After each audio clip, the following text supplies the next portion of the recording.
Bonsoir et bienvenue au Stade Louis-Hon pour ce match comptant pour la 5e journée du championnat de national, où l'Étoile Football Club Fréjus-Saint-Raphaël reçoit l'équipe du CA Bastia. L'enjeu de ce soir est simple, avec d'un côté les hommes de Jean-Marc Pilorget qui sont classés 4e et qui aimeraient remonter sur le podium ce soir au terme de cette rencontre. Et de l'autre côté, une équipe corse qui est engluée dans le bas du classement et dont l'objectif est de se rassurer sur le terrain des Varois. Question, y a-t-il eu un vainqueur ce soir ?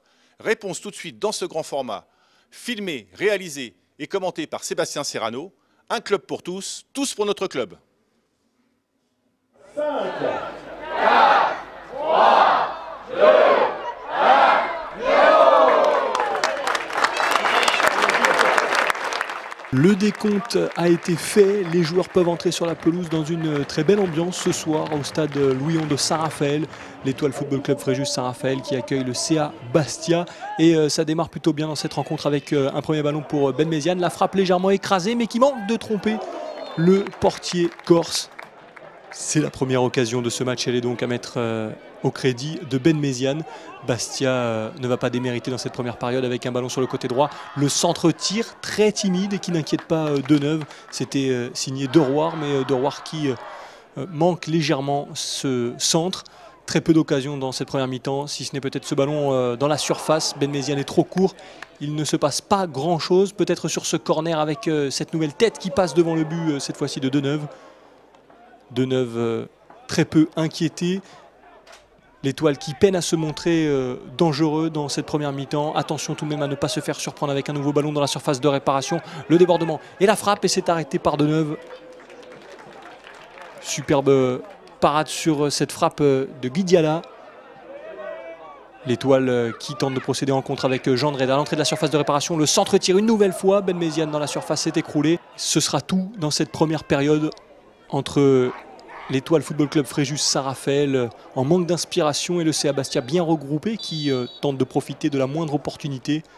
La seconde mi-temps sera elle bien différente avec de belles intentions. Gendré le centre, la tête de Pedro Henrique qui s'envole au-dessus des buts de Pichot. Pedro Henrique une nouvelle fois très à l'aise sur son côté et qui la manque d'ouvrir le score. Attention une nouvelle fois avec ce ballon de De Roire. Le centre finalement dégagé dans la surface de réparation, mais c'est la preuve que l'Étoile doit rester toujours très attentive. Ben Méziane, lui, continue de fatiguer la défense adverse. Il met en retrait pour Lenzini, le centre deuxième poteau. Pedro Henrique, une nouvelle fois du pied gauche. Cette fois-ci, c'est dedans, non. Ben Méziane qui peut récupérer. Il crochette, il se fait récupérer. Non, il récupère ce ballon. Il peut se retourner. Il est bousculé. Le cafouillage énorme dans la surface. Ben Méziane qui peut rester au sol et être déçu. Il se prend la tête à deux mains. Il vient de manquer une occasion importante. Énorme cafouillage. Attention tout de même à ne pas se découvrir et à cette nouvelle frappe signée Guidiala. Le CA Bastia tente de faire illusion, mais c'est bel et bien Fréjus-Saint-Raphaël qui a la main mise sur cette deuxième période avec un nouveau centre et une tête. Cette fois-ci, c'est Dumas et ça passe à côté. En tout cas, c'est dégagé par Pichot. Superbe tête de Dumas. Mais là encore, les étoilistes n'y arrivent pas. On essaie encore sur coup de pied arrêté avec un nouveau ballon qui revient pour la frappe qui s'envole au-dessus. Quel ballon! La frappe incroyable, elle est signée Outrebon, Julien Outrebon qui voit ce ballon s'envoler. Il avait peut-être la balle de match. La dernière occasion avec cette nouvelle balle dans la surface qui revient sur Reynaud. Le contrôle de Reynaud, la frappe une nouvelle fois. Ça manque le cadre. Cette fois-ci, c'était la dernière. Fréjus-Saint-Raphaël qui a dominé, mais Fréjus-Saint-Raphaël qui doit se contenter du point de match nul face à Bastia.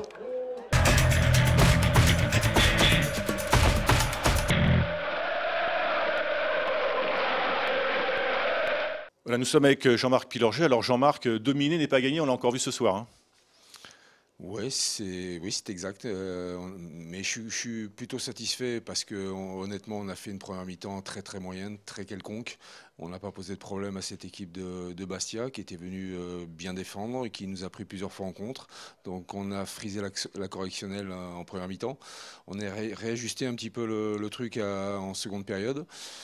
On a attaqué, certes, on a eu des occasions, mais on n'a pas marqué. Mais bon, il y a des moments, quand on ne peut pas gagner, il faut savoir ne pas perdre.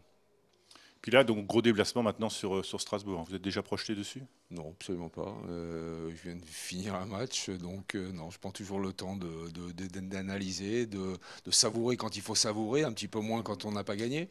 Mais en tout cas, non, j'ai le temps à partir de demain ou après-demain pour penser à ce match. Voilà, nous sommes avec le capitaine de l'Étoile, Gaëtan Deneuve. Alors Gaëtan, un match qui a été dominé par l'Étoile, mais au bout 1-0-0.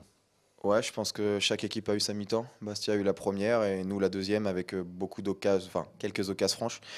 Dommage qu'on n'a pas réussi à conclure. Après, le point positif, c'est qu'on ne le perd pas, parce que souvent ces matchs-là, on prend un contre. Voilà, on ne l'a pas pris, on n'a pas subi énormément d'occasions. Voilà, bon, c'est dommage de ne pas l'avoir gagné, mais ça reste un point quand même. Et puis déplacement difficile, bien sûr, à Strasbourg devant 15 000 personnes. Ça va être chaud. Ouais, ça va être chaud, mais bon, c'est les matchs qu'on a envie de jouer. C'est mieux de jouer devant 15 000 que devant 800 personnes. Donc bon, voilà, ça va être un bon match à jouer. Voilà, eux, je pense, ils ont fait match nul ce soir, je crois. Donc ils vont vraiment avoir à cœur de gagner devant leur public. Ils ne l'ont pas fait encore. Ça va être un gros match, mais bon, on joue au foot pour ces matchs-là. Donc bon, vivement vendredi prochain. Monsieur Bracconi, un bon point pour votre équipe ce soir en déplacement? Sur la physionomie du match, oui, mais à la mi-temps, je pense qu'on aurait mérité les 3 points. Mais après, c'est vrai qu'en deuxième période, on a quand même un petit peu subi. Et au final, on fait un bon match nul qui augure certainement des bonnes choses, parce que je pense qu'on a montré beaucoup d'allant dans cette première période. On a été solide en deuxième mi-temps. Je pense qu'aujourd'hui, le CA Bastia n'est pas à sa place, tout simplement. Donc, on est quand même satisfait de ce point, effectivement. Et puis une inefficacité offensive pour le moment de votre équipe sur le début de ce championnat. Qu'est-ce qu'il faut pour marquer des buts? Ben déjà, il fallait recruter, donc on l'a fait. On attend justement que nos joueurs soient opérationnels. D'une part, parce qu'on aura un peu plus d'expérience. Je pense qu'aujourd'hui, on est très jeune devant. On n'a pas encore le rythme et puis l'intensité, et puis en même temps l'expérience pour pouvoir conclure les occasions. Et à chaque match, on construit beaucoup de jeux et on a beaucoup d'occasions. Malheureusement, on ne les met pas au fond. On manque de précision, de justesse, d'anticipation aussi. Donc, en fait, beaucoup de choses qui font qu'aujourd'hui, on n'arrive pas à marquer. Donc, on est un peu sur la corde raide. Et on est obligé de maintenir un score vierge et parfois c'est difficile. On y réussit ce soir, mais ça n'a pas été le cas contre Sedan ou aux Herbiers notamment. Donc il y a un travail à faire aussi, parce que ce n'est pas que les attaquants, c'est un collectif aussi, et on doit être beaucoup plus précis dans la zone de finition.